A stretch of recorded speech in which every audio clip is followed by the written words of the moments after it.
दीपक जी, आज की युवा पीढ़ी जो है सिंगल माइंड अप्रोच को लेकर काफी कंफ्यूज है।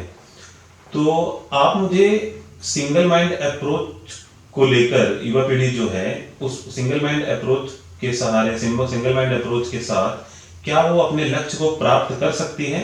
आप इस पर अपना विचार जाहिर कीजिए। आज आपका पुनः एक बार धन्यवाद कि आपने अपना कीमती समय दिया। जी। और और चूंकि आप स्वयं एक युवा हैं, तो मुझे लगता है कि आज इस बिंदु पे चर्चा करने से आप को जोड़ते हुए मैं चीज़ों को ज़्यादा अच्छे से स्पष्ट कर पाऊंगा कि वास्तव में हमें सिंगल माइंडेड होने का क्या अर्थ लगाना चाहिए, क्या तात्पर्य उसका निकालना चाहिए, क्या मीनिंग उसकी रखनी चाहिए। जी। तो क्या सिर्फ हमें उसकी मीनिंग पे काम करना है या उसके निहितार्थ को समझना है। जी। कोई भी चीज होती है तो एक होता है अर्थ, कोई भी शब्द होता है तो एक उसका होता है मतलब, और एक उसका होता है यथार्थ, मतलब कि उसकी परिभाषा। तो परिभाषा कभी भी एक शब्द की नहीं हो सकती, वो विस्तृत होगी। जी। तो जो सिंगल माइंडेड अप्रोच है आज के समय में युवा पीढ़ी की, आप जैसे युवाओं की, तो मुझे लगता है कि अप्रोच गलत नहीं है, उद्देश्य परक होना चाहिए, फोकस्ड होना चाहिए, आप अपने गोल को लेके क्लियर रहें। लेकिन हमें इसके साथ साथ ये भी ध्यान रखना चाहिए कि हम एक व्यवहारिक जीवन जी रहे हैं, और जब हम व्यवहारिक काम कोई करते हैं या जीवन जी रहे होते हैं तो उसमें हमें उस जीवन से संबंधित बाकी आयामों को भी समझना आवश्यक होता है। बाकी जो उस लाइफ के डायमेंशंस हैं उसको भी हमें ध्यान रखना चाहिए, क्योंकि हर काम के लिए एक उचित वक्त होता है, और अगर वो वक्त निकल जाता है तो फिर उस काम के जो मायने हैं, उस काम की जो ग्रेविटी है उतनी इम्पोर्टेंट नहीं रह जाती। ये हमें समझना बहुत जरूरी है। तो अगर सिंगल माइंडेड अप्रोच हम किसी करियर ऑप्शन के पॉइंट ऑफ व्यू से लेके चल रहे हैं, अप्रोच आपका ठीक है, लेकिन उसको थोड़ा कॉम्प्रहेंसिव करने की जरूरत है, क्योंकि ये हमेशा संभव नहीं है कि हम जो जीवन में सोचे सिर्फ वही हो पाए। तो एक प्लान बी होना चाहिए आपके पास, कि जैसे उदाहरण के तौर पे कि मैं ट्रेन पकड़ने गया और मैंने सोचा है कि इस यात्रा को मैं ट्रेन से ही करूंगा, और उस यात्रा में कई पड़ाव हैं, तो ये जरूरी नहीं कि मुझे हर बार कंफर्म टिकट मिल ही जाए। तो मुझे कंफर्म टिकट नहीं मिला तो इसका मतलब क्या मैं उस यात्रा को छोड़ दूं? अगर मैं ऐसा करूंगा तो मुझे व्यवहारिक जीवन में, चूंकि मैं कॉम्पिटिटर हूं, मैं युवा हूं, मैं अपने जीवन को, अपने करियर को मैं सेटल करना चाहता हूं, तो सेटल करने में अगर मैंने ये चीज कर दी कि मैंने उस यात्रा को छोड़ दी, तो मुझसे कहा जाएगा तुम फेल हो गए, तुमने तैयारी ही नहीं करी। तो हम उसमें क्या विकल्प निकालेंगे? ठीक है, कहीं हमें कंफर्म टिकट मिल गया, हमने यात्रा करी, नहीं मिला तो उसका विकल्प बना है। वो विकल्प ये भी हो सकता है कि हम जिस क्लास में यात्रा करना चाहते थे उससे नीचे की क्लास में चले जाए, कहीं और संसाधनों से मैनेज कर उस यात्रा को करना है, क्योंकि अंतिम उद्देश्य क्या था उस यात्रा का? उस यात्रा को करना। उस कर्म का अंतिम उद्देश्य क्या था? उस यात्रा को करना, जिसको हम करने के लिए। तो वन माइंडेड अप्रोच क्या था? कि उस यात्रा को करना है, लेकिन उस वन माइंडेड अप्रोच को अचीव करने के लिए हमें बाकी चीजों को ले आने की जरूरत है। उसको अचीव करने के लिए हमें और रिसोर्सेज की जरूरत है, तो उन रिसोर्सेज को भी हमें डेवलप करना पड़ेगा, उन रिसोर्सेज को भी हमें समझना पड़ेगा, और उन रिसोर्सेज को अगर हम समझते हुए काम करते हैं तो हमारा जो वन माइंडेड अप्रोच है वो सीमित समय तक हमारे लिए फायदेमंद हो सकता है। अगर हमने असीमित समय तक उस वन माइंडेड अप्रोच को रखा तो हम जीवन के बाकी आयामों में पिछड़ जाएंगे।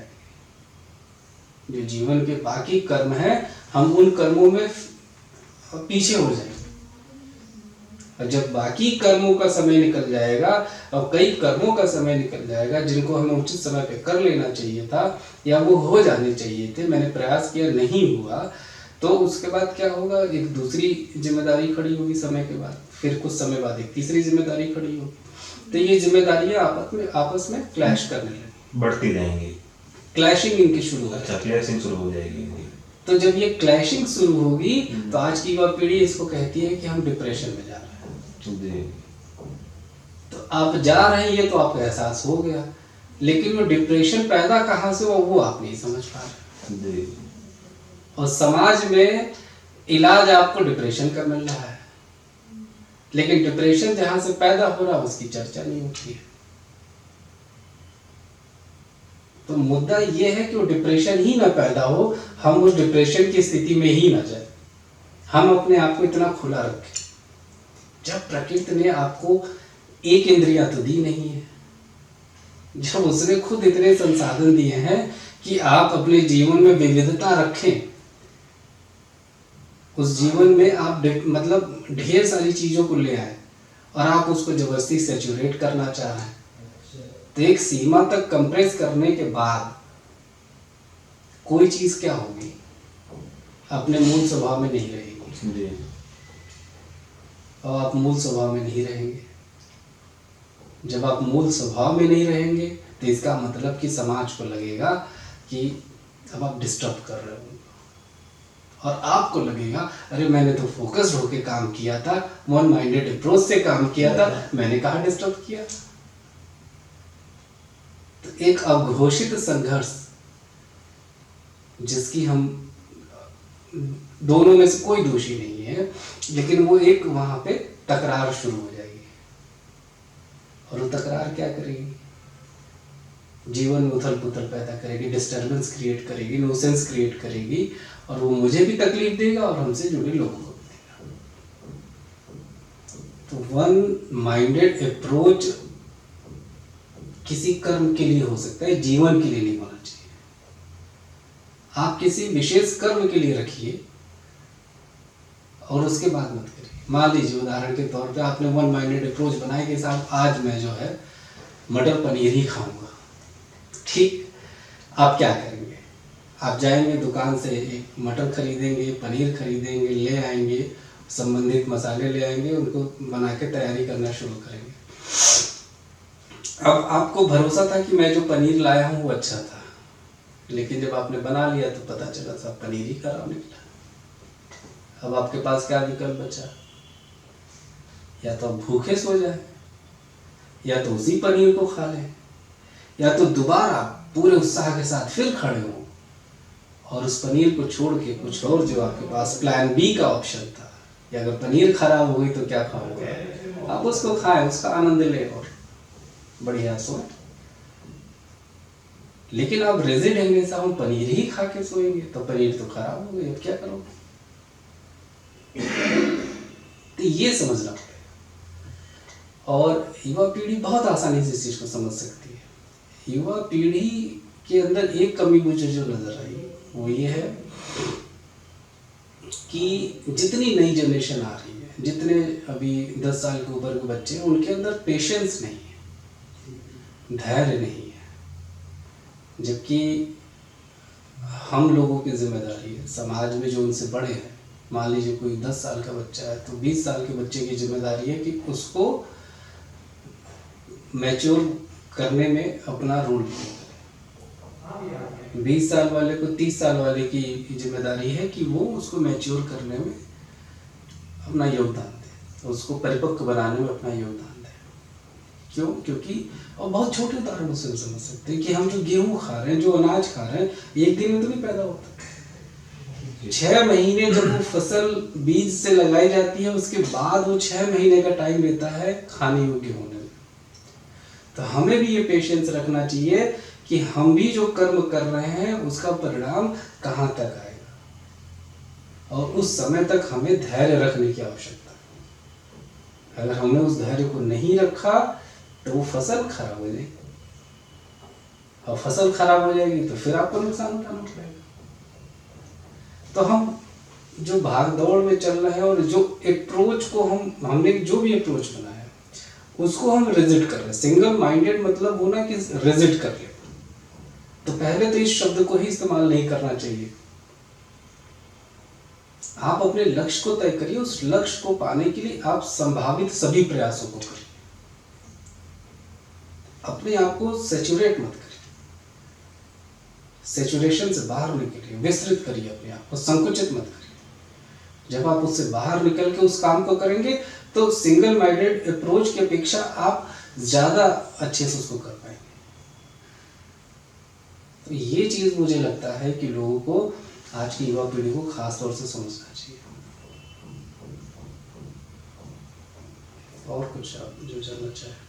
अब आप इस पर कंक्लूजन क्या देना चाहेंगे, फाइनल आप अपनी तरफ से इस पर क्या जैसे प्रकाश डालेंगे? जब हम स्कूल छोड़ के कॉलेज में जाते हैं तब से हमारा रियल लाइफ का स्ट्रगल स्टार्ट होता है। ठीक है, हम प्रैक्टिकल लाइफ जो हमें फेस करनी है वो स्कूलिंग के बाद जब हम कॉलेज में जाते हैं तब से शुरू होता है। तो तब से हमें ये समझना और तय करना पड़ता है कि अब हमें अपना करियर किस दिशा में बनाना है। वहाँ पे हम एक अप्रोच डेवलप करते हैं कि हमें इस सेक्टर में जाना है। हम उस सेक्टर में जाने के लिए सारा प्रयास करें, बिल्कुल अच्छी बात है, पूरा प्रयास करें, पूरे मन से प्रयास करें, लेकिन हमेशा एक प्लान बी को लेके चलें, जो बहुत जरूरी है कि किसी भी वजह से, क्योंकि एक चीज और मैं यहाँ जोड़ना चाहूँ, क्योंकि हमारे परिणाम में सिर्फ मेरी मेहनत का ही योगदान नहीं होता है, उसमें और भी तमाम चीजों का योगदान होता है। जैसे आप दाल बना रहे होते हैं तो उसमें ढेर सारी चीजों की आवश्यकता होती है, तो वो मिलके दाल बनती है। तो उसी तरीके से जब आप काम करना शुरू किए हैं तो उस काम को, जब आप कॉलेज में गए, आपने एक लक्ष्य तय किया, लक्ष्य तय करने के बाद आपने उस काम को करना शुरू किया और फिर उसी के साथ आपने प्लान बी पे काम किया। प्राइमरी फोकस आप प्लान ए पे रखिए और सेकेंडरी फोकस आप प्लान बी पे रखिए कि किसी वजह से अगर मेरा प्लान ए नहीं सही होता है तो मैं प्लान बी के हिसाब से या प्लान बी के सहारे मैं आगे की यात्रा कर पाऊँ। इससे हम कुंठित नहीं होंगे, हम डिप्रेस नहीं होंगे, हम डीमोटिवेट नहीं होंगे, हम डिस्करेज नहीं होंगे। जब ये सब एक्स्ट्रा वर्क हो जाएगा, जब इस एक्स्ट्रा वर्क को करने से हम बच गए, हमारे पास समय बचा, हमारे पास ऊर्जा बची, तो फिर हमने अपने प्लान ए में इन सारी बची हुई ऊर्जा को लगाया। राइट। तो वहां पे प्रोडक्टिविटी ज्यादा बढ़ेगी कि नहीं बढ़ेगी? जी, बिल्कुल बढ़ेगी। तो जो हमारा संघर्ष है वो और कम हो जाएगा, और जो एक सामाजिक वातावरण में जो अनावश्यक शब्द गूंज रहे हैं, हमें उनसे संतुष्टि भी मिलेगी, क्योंकि हमारा परिणाम जो है, रिजल्ट जो है वो पॉजिटिव रहेगा। राइट। क्योंकि हमने एक स्ट्रेटेजी बना के काम किया था जी, और आखिरी एजेंडा जो लाइफ का है कि सेटल होना है वो हमने कर लिया। तो मुझे लगता है कि ये सबसे बेहतर विकल्प है और तरीका होगा। इस तरीके से युवा पीढ़ी अनावश्यक संघर्ष से बच सकती है और किसी भी विशेष शब्द के पीछे भागने की आवश्यकता नहीं है। अंत में फिर से यही कहूँगा कि जीवन बहुत अद्भुत है, इसके ढेर सारे आयाम हैं, इनको सारे आयामों के हिसाब से आप आनंद लीजिए, आनंद लेते हुए जीवन की यात्रा को करिए, ईश्वर संरक्षण करेंगे। फिर से एक बार आपके माध्यम से मैं और अपने सुनने वालों से, देखने वालों से अपील करूंगा कि चैनल को सब्सक्राइब करें और सहयोग करें। जितना आप सब्सक्राइब करेंगे, जितना आप लाइक करेंगे, वही मेरे लिए सहयोग होगा और ये युवा पीढ़ी भी के लिए अच्छा भी होगा और अपने आप को समझेंगे। और जरूर कमेंट बॉक्स में अपनी बात को, अपने विचार को रखें, जिससे मुझे भी ऊर्जा मिलती है और मैं उस ऊर्जा के माध्यम से और अपने विचार आप लोग से साझा करता हूँ। धन्यवाद।